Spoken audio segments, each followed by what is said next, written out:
Good evening. Can everybody hear me? Yes. How about now? Is that better? All right.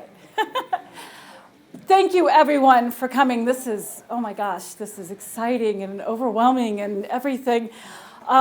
This has been 2 years in the making, and it's finally here. Thank you so much for taking your time out of your busy schedule. So I'm not on my tiptoes. We would like to thank the hospital and their wonderful staff for this.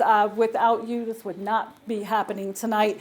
Thank you to Bill Sheron, to Michelle Quisenberry, Angela Rincon, Megan Boyer, and Darren Raber. They have done all the beautiful marketing pieces, everything from the big marketing piece down to every marketing piece that you've seen. They have done that for us. So this has been wonderful, so thank you so much. Thank you for Carrie Wellert for taping us tonight. This is awesome.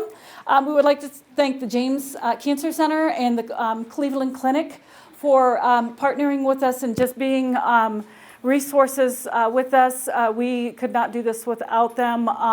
But we do want to say that we are the Switzerland of cancer care. We are neutral. We accept everybody. We love everybody, so we want everyone to come. It doesn't matter where you are in your journey. We would like you to join us, please. Thank you to our speakers, to Bill Sheron, to Becky Brown, to Christy Maddie. Oh, I'm sorry, and Christy Maddie was not able to make it with tonight for unforeseen circumstances. Dr. Marion Bowden, myself, and of course Sandy Klein. Save the best for last. Also, our board members, we thank you for taking this journey with us. Joe Durbin, Lee Miller, Andrew Vaith, Chad Borman, Liz Stanley, who was also our greeter for tonight, who got the emails from you. Polly Johnson, Margot Braille, Sandy Klein, and myself. Our advisories, Dr. Paul Maschie, Beth McCaughey, and we also have one from the James Cancer Center. I would also like to thank all those beautiful gift baskets out there. Those were donated. That happened because I put something on my Facebook and I was overwhelmed. Within 2 days, all that happened. So I was absolutely amazed. I've actually put a waiting list for our next fundraiser, actually, because they were coming in so quickly. So I said, hang on to them. That's a good thing. I would like to thank my friend Norma Gadetti. She helped me out in a bind and put some of those gift baskets together for me. And we also would like to thank Life Care Hospice for working with us because we really appreciate everything you guys done for us. So with that, I would like to turn it over to Mr. Bill Sheron, the CEO of the Wooster Hospital. Thank you. I wanted to start by thanking kind of the history of oncology in Worcester. Every time I talk about this program, I get fan mail from people reminding me that those that came before actually started oncology care in Worcester many years ago, and that would be Dr. Larry Stallings, Dr. Jeff Spees, Dr. Latman Lund, Dr. Paul Maschie, Dr. Sider. So a number of people have been doing, and their staffs have been doing great work for a number of years. I don't want to dismiss any of that. So I want to start by thanking those people because they've been delivering cancer care in our community for 30 plus years and have done some remarkable things. So I want to tell you a little bit about my story. This isn't a personal cancer survivor story, but hopefully this will resonate with you. My father passed away from cancer when I was 30 years old, which was a while ago now. At the time he was ill, I was living in Vermont. He and my mom were living in Florida. They had retired there, and I wanted to participate in his care any way I could. So I was flying back and forth from Vermont, leaving my job more than I should have probably at the time, to be part of his care. And fortunately, his journey was not a long one. We didn't have to do this for too many years. He went rather quickly, but it was amazingly disruptive to our lives and just a terrible thing to have to go through. And I think I went through all the grieving, all the suffering, the sadness, kind of the spiritual side of things. But what really resonated with me was a feeling of helplessness, because I would sit there in his hospital room, and I think back, these were semi-private rooms. People were smoking in hospital rooms. This was in the 80s. Terrible situation, but at any rate, this just overwhelming feeling of helplessness. What could I do to help him? And actually, his illness changed my life. At the time, I wasn't a hospital CEO, but I felt so unable to do anything, that I said, how can I help others that don't have, so they don't have to do what we just went through? And I said, I'm going to become a hospital CEO. So within 8 months, I was enrolled in graduate school in hospital administration, and I've been doing this for 30 years. So his illness, our suffering as a family changed my life. And I'm glad now to have a chance to help back and pay back, and I've been doing it for a while, but I think this program is a wonderful opportunity for all of us to do some of that. So what I'm supposed to talk about is the Wooster Community Hospital cancer vision, the vision of cancer care. So I want to talk a little bit about the history, and I'm probably halfway through my time, but I'm going to keep going. As many of you know, as all of you have probably been touched by cancer in your lives, we have had a number of board members, senior administrators at the hospital that we've lost to cancer. Very difficult along the way. Jack Bly was my first financial officer here at the hospital, tragically passed away at 47. A number of people after that. And our board said, as a community hospital, what can we do to elevate or change or give other options for cancer care in the community?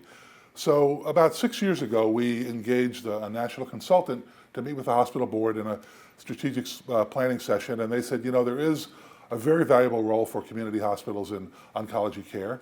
Your hospital is perfectly situated to do this, and we would recommend that you do that. So that set us off in a direction that really has ended with what you see the facility being built next to the hospital as we speak. They very much encouraged us to find a partner. They said, you know, community hospitals can go this journey alone, but you're going to need additional resources that you will never have. So and they said, you know, what you really want is to create more options for patients. So that led us to sort of a vetting of a number of different cancer centers around the country. We talked to the folks at MD Anderson. We talked to folks in New York, at Sloan Kettering. We talked to a number of cancer centers, Roswell Park up in Buffalo, visited a number of centers. And we sat down and made kind of an inventory of what was important to us as a hospital. What did we want in a partner? So I've listed those things here.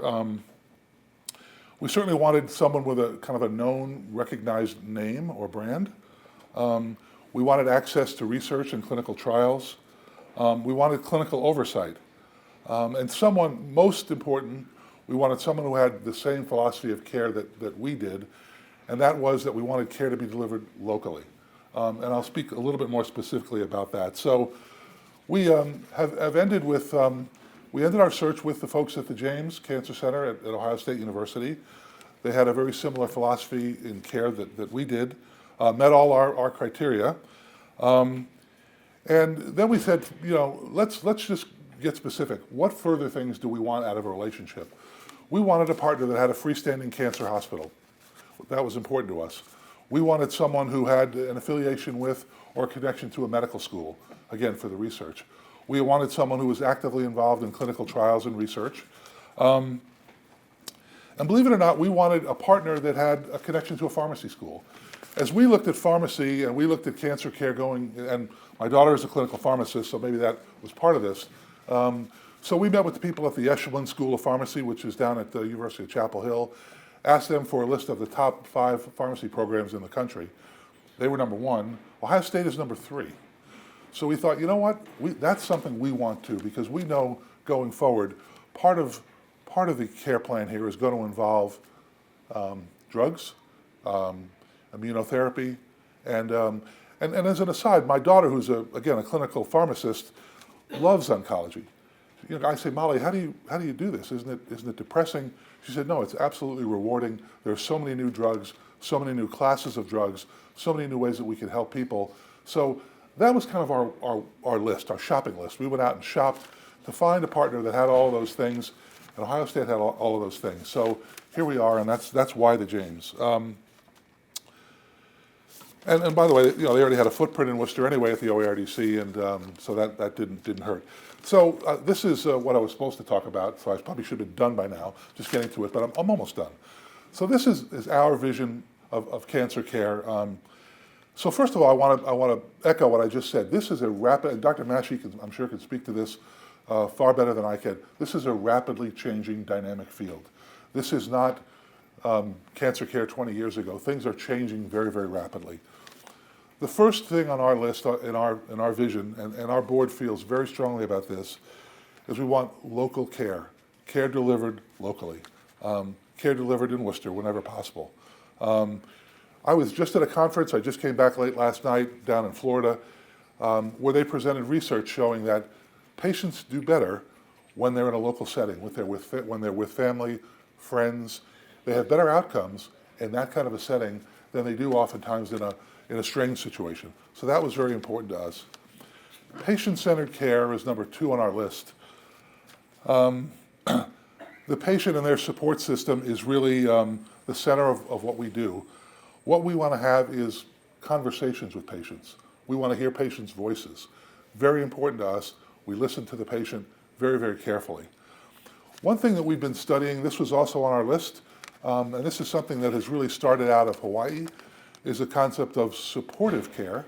Some of you know that oftentimes in cancer care, we get to a point where a decision has to be made. Do we go to hospice? Do we stay in traditional care? What do we do? We went through this with my dad. It's a very difficult decision. Out in Hawaii, they've come up with a concept called dual care or supportive care, which really helps you through that whole process. That resonated with us. We thought that made sense. We put that on our list of vision of things we would like to do. Venue appropriate care, I sort of spoke to this already, but we feel very strongly cancer care has become largely outpatient in nature. It's chronic care. It's not acute care where you're in for 2 days and you're done. This could be years and years. It can be done effectively in an outpatient setting. It can be done effectively in a community hospital setting. So venue appropriate care, I get calls every month of people that I got dragged to somewhere else for my care. I didn't want to go there. Why did I have to go there? Whatever we can do to keep people locally, and we've had this conversation with the folks at the James. The James doesn't need any more patients. They're full all the time. They're not anxious to take patients from Worcester. They're anxious to bring the care to Worcester. So that was very important to us. And then finally, cost-effective care. So much in healthcare is we can't afford it. The country can't afford it. We can't afford it personally. We are committed to cost-effective care. And that just doesn't mean lower prices. It means, as efficient as we can be with testing so we don't duplicate things, have redundant testing. And again, there's a tremendous amount of research that shows there's less spending and lower costs in a community hospital setting. So we feel very strongly about that, and that's really the last thing on our list. And again, I'm reading a quote I wrote down. This was from a meeting 2 days ago.